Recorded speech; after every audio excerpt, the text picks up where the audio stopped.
Good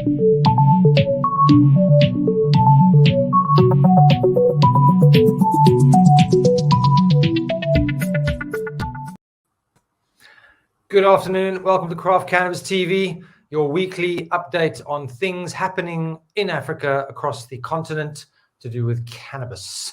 Hello, Linda. Hi, Trenton. How you doing, man? I'm very good. How are you doing, my brother? You good? I'm great. Just after that whole cold front story and things freezing over, I'm so happy that we're having a little bit of sun today here in Cape Town. How about you? Yeah, it's been very cold. I believe at our campus in Johannesburg went to -8. I've never known it get that cold, and my parents' swimming pool froze over. It's like hell's frozen over in the last week. So yeah, glad the sun is out and it's feeling a lot better. Lots of things happening in the cannabis industry this week. So should we get straight into it? Yeah, I think so too. Who do we normally call for that information and all that exciting stuff happening in the cannabis space? I'm not sure. Let's see who's on the other side of this.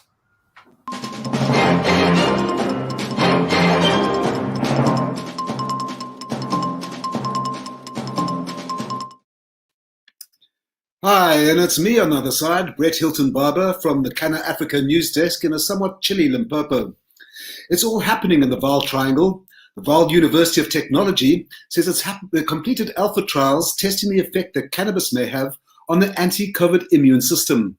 The university's Dr. Fanyana Mtunza says there's positive anecdotal evidence that cannabis may help ward off COVID, but it's too early to tell. He says clinical trials are progressing. We have seen that this is working, and it is able to prevent some cytokine storms. So we show that at least if we can be given an opportunity to go further and support from government or from the university itself to do some clinical trial on this one, because we have used them, some of us, and some of the people that we are close to, and it has been able to assist. And in another positive development in the Vaal, the South African Health Products Regulatory Authority has approved a pilot project whereby doctors are able to supply the medicinal cannabis they prescribe in dry bud and oil form. This is an initiative by CBD Full Spectrum, which is providing the cannabis products. The company's Benny De Beer explains. We are probably the first company in South Africa where the doctor prescribed medicinal cannabis, and the necessary documentation was submitted to the regulator and it was approved, and our first patients are probably on a month 3 now with medicinal cannabis, raw flower, and as I said previously, some oils, that's been approved by SAPRA. The pilot project has the full backing of the Golden Triangle Chamber of Business and COSATU, who have called for more private investment in the Vaal Triangle's new green economy. The Chamber's Klippies Kritzinger says cannabis has the potential to create a lot of jobs in South Africa's economic heartland.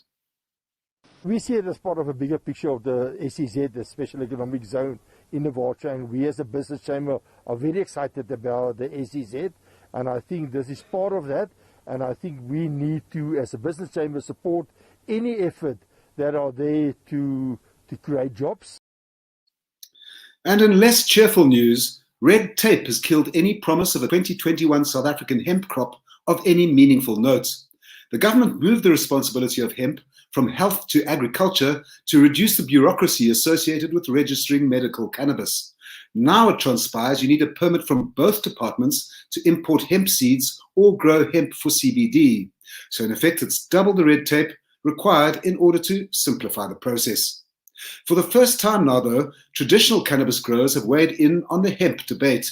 A spokesman for growers, Philasande Mashlaktati, said there was initial enthusiasm for hemp, but when growers realized the complications involved in switching from cannabis, they said they'd rather work with what they have. And what they have is some of the finest high THC recreational weed in the world, and they're more concerned about protecting their indigenous heritage now than switching to non-psychoactive biomass and imported seed. And finally, should cannabis be banned from the Olympics? That's a question that Time magazine asked in the wake of the banning of US glam athlete Sha'Carri Richardson from the Tokyo Games. That's after she tested positive for cannabis.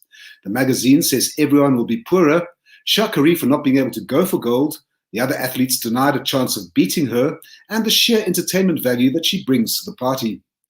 Athletes are now coming out about their own relationships with cannabis, And it's been pointed out that weed is no longer a performance-enhancing substance in strict athletic terms, and that it should be removed from the anti-doping list.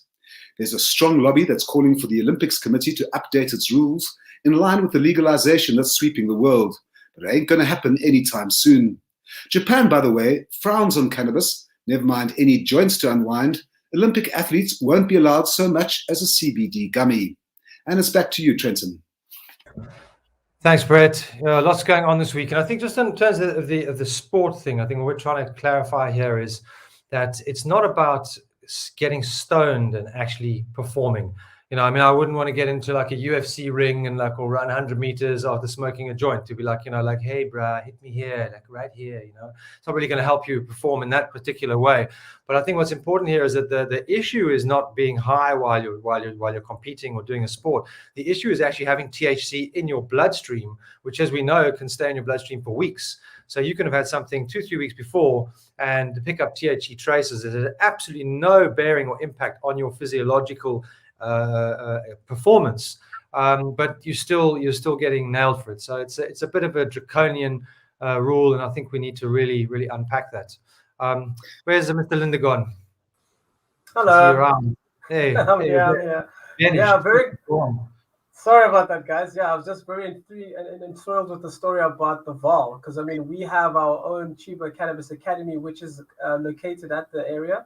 And a very exciting news to hear all these developments and it becoming a cannabis capital of South Africa. I think it's very interesting. I think one of the things that's very pertinent to that is that, you know, the VAL area is an industrial area. So a statement that this area is becoming one of the cannabis hubs of the country means that we are psychologically starting to take a step to understand the industrial potential in this product. So I think it's a very great step forward. And of course, it's fantastic that we happen to be in that area as well. So although it was -8 degrees a few weeks ago, I'm happy right now. Great, Brett. And just in terms of the Olympics, Brett, I mean, do you think that they're being ridiculous with their laws? What are your opinion? Well, as you pointed out, Trenton, cannabis stays in the system for a lot longer than most other substances. And in the case of Shakari Richardson, she admitted that she'd smoked weed in terms of coming to death with coming to terms with the death of her natural mother, and it had nothing to do with anything related to the field and track. Unlike Mike Tyson, of course, who freely admits that he smokes a couple of joints before he goes into doing any performance boxing. But I suppose they're very different. You know, it's the sledgehammer and the gracefulness are two completely different things. But I wonder whether the rules will change in time, because legalization is sweeping the world. There are lots of calls from all over the place that you know, it's unfair that cannabis is a prohibited substance because it's not a performance-enhancing drug in strict athletic terms at all. I don't know about it not being performance enhancing. You know, when I've consumed cannabis, I can eat the munchies like no one else can. So I'm not sure about that. But anyway, that's besides the point. So interesting to see that there's a report that's just come out recently which highlights a particular population that is into cannabis more than anybody else. So without further ado, let's cross over straight to Johannesburg to Noxy, the Kush Queen, for an update on that story.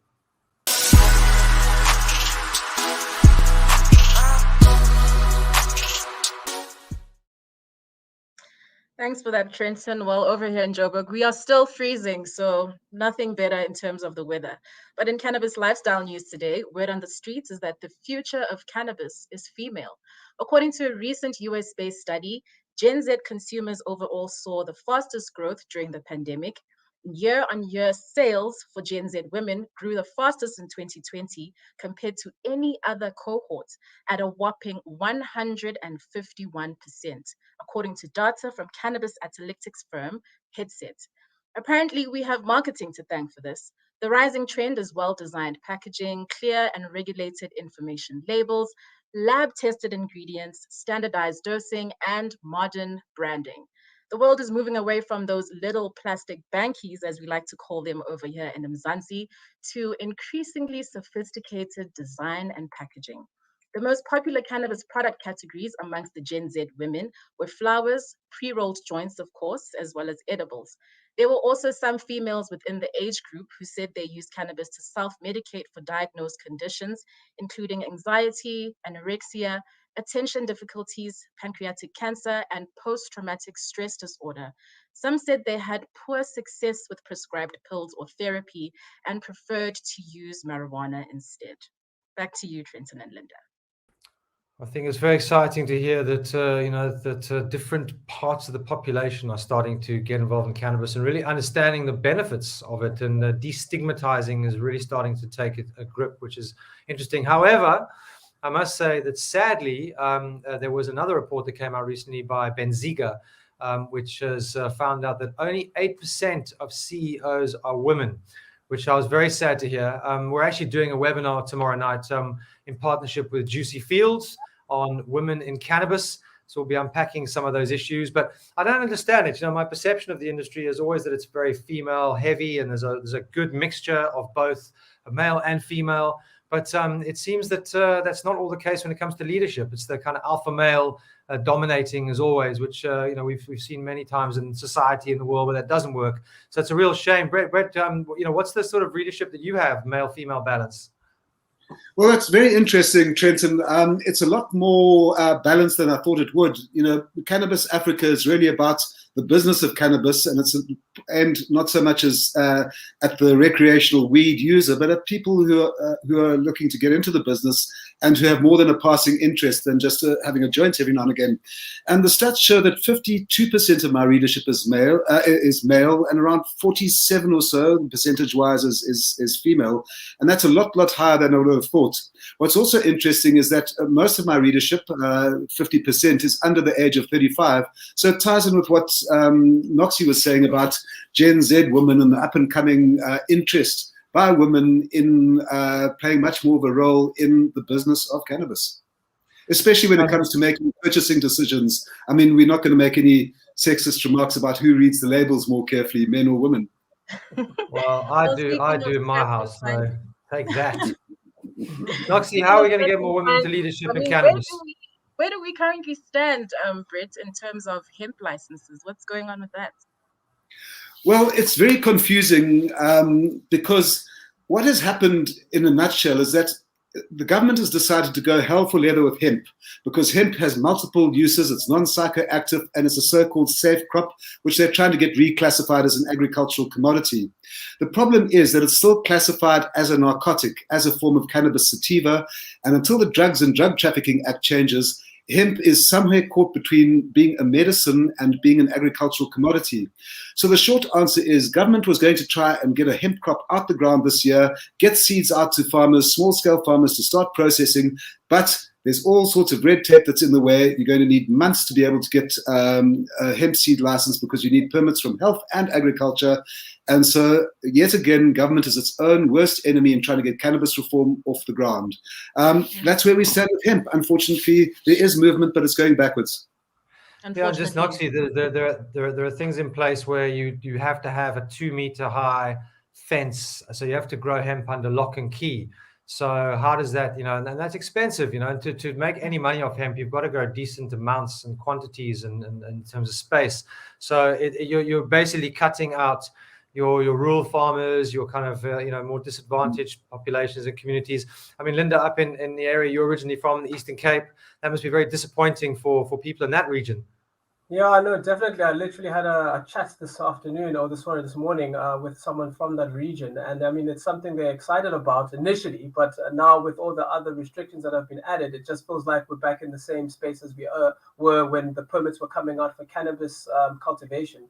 Because it almost feels like there's this sort of like hidden force that's trying to prevent the rest of the population from participating in this industry. And every time it seems we're making the same mistakes. And again, keeping people out, and that's not the way cannabis should be. It's a collaborative thing. And also the economy can see such a huge increase from the industrialization of it. But I don't make the decision, so I'm not sure who I'm supposed to complain at. Yes, you should make the decisions, bro. We might get some stuff done. But what's interesting is if you look at what's happening in the Vaal Triangle, there's a new model that's developing there, which is for the first time we're seeing in a very strike-prone sort of intense kind of industrial area, we're seeing business and labor and the private sector and academia coming together in this loose alliance working together towards developing the cannabis economy. And they're not taking direction from anybody, from the Department of Agricultural Health. It's driven by demand on the street to create jobs. And as you were saying earlier, Trenton, it's very symbolic that in the industrial heartland of South Africa, there's the shoots of the green economy starting to emerge. Absolutely. Yeah, listen, the positive thing is there's lots of conversation. There's a lot of government people involved. We've got the master plan. The negative side is it's taking too long. And I think that's the general consensus across the industry. We need this industry to come online. There's a lot of fear around legalizing cannabis, and it's going to be a free-for-all. But all it comes down to the same thing. Look at the stats. Look at the stats. Look at the research that's happened overseas. It's all good and well that we can have medical licenses issued now, but the Americans were doing this 10, 15 years ago. They've done that. They've moved beyond that, so we need to learn from what's happening overseas and actually move forward in a much, much quicker way and make sure that everybody has a representation. That's one of the key challenges in South Africa that other countries don't have. The Mexicans have got developed and developing economies side by side. So do we. How do we make sure that everybody benefits from this? And that is the key challenge at the moment. But we won't unpack that and solve this in this session. So thanks, guys. Any last inputs before we go? Have a great day. Your idea about following the Mexican example is one that the South African government should be listening to, because they've got a very similar socio-economic setup that we do, trying to wrest a big marijuana-producing nation out of the hands of organized crime and into the mainstream economy. Absolutely. Well, we all know it's coming. Planting season is coming up in a few months, so we're going to be encouraging everyone to plant as much as possible. If everybody's growing cannabis in their house or in their garden, all of a sudden there's going to be critical mass. We need some cannabis critical mass. I love that. Thanks, guys. Appreciate the update. Till next week. Always good. As we'll be back the same time next week. Don't forget you can catch Craft Cannabis TV on DSTV 263 every Tuesday and Sunday. See you next week. Have a good time this week. Ciao. Bye.